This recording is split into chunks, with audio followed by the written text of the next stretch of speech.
দীর্ঘ ৩৩ বছর পর উৎসবমুখর পরিবেশে জাহাঙ্গীরনগর বিশ্ববিদ্যালয় কেন্দ্রীয় শিক্ষার্থী সংসদ জাকসুর নির্বাচন অনুষ্ঠিত হচ্ছে। আজ সকাল ৯টা থেকে শুরু হয় ভোট গ্রহণ, চলবে বিকেল ৫টা পর্যন্ত। একই সাথে আজ বিশ্ববিদ্যালয়ের ২১টি আবাসিক হলের সংসদ নির্বাচনও হচ্ছে। এবারের নির্বাচনে মোট ভোটার ১১,৭৪৭ জন।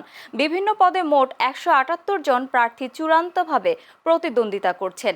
এর মধ্যে ভিপি পদে ৯ জন, জিএস পদে ৯ জন এবং যুগ্ম সাধারণ সম্পাদক পদে ১৬ জন প্রতিদ্বন্দ্বিতা করছেন। সকাল থেকে ভোট দিতে আসা প্রার্থী ও সাধারণ শিক্ষার্থীরা জানিয়েছেন ভোট গ্রহণ সুষ্ঠু হচ্ছে। এদিকে নির্বাচনকে ঘিরে ক্যাম্পাস জুড়ে কড়া নিরাপত্তা ব্যবস্থা নেওয়া হয়েছে।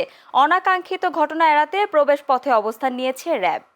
আমি এখনো পর্যন্ত জাতীয় ইলেকশনে কোনো ভোট দিইনি। এটা আমার জীবনের প্রথম ভোট বলা চলে, এবং আমার হলে যেহেতু আমি ফার্স্ট ভোটার, সেক্ষেত্রে আমি লাকি মনে করতেছি নিজেকে।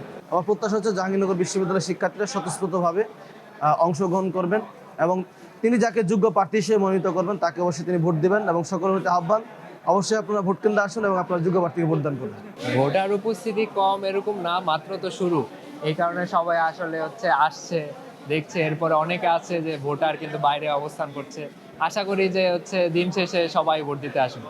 যাকে ভোট দিচ্ছি আমরা বিবেচনা করছি সে আসলে আগামী দিনে শিক্ষার্থীদের অধিকার এবং বিশ্ববিদ্যালয়ের সামগ্রিক উন্নয়নে কে আসলে ভূমিকা রাখতে পারবে, সেই বিবেচনায় আসলে আমরা ভোটটি করি। জাকসু নির্বাচনে আমরা এমন প্রার্থীকে নির্বাচিত করব যারা আমাদের প্রতিনিধিত্ব করবে, এবং যাদের আমরা যে পোস্টে ভোট দেবো এবং ওই পোস্টে যেন তার পূর্ববর্তী কাজের অভিজ্ঞতা আছে, এবং যারা শিক্ষার্থীদের প্রতিনিধিত্ব করতে পারবে এবং শিক্ষার্থীদের ভয়েস রাইজটা করতে পারবে।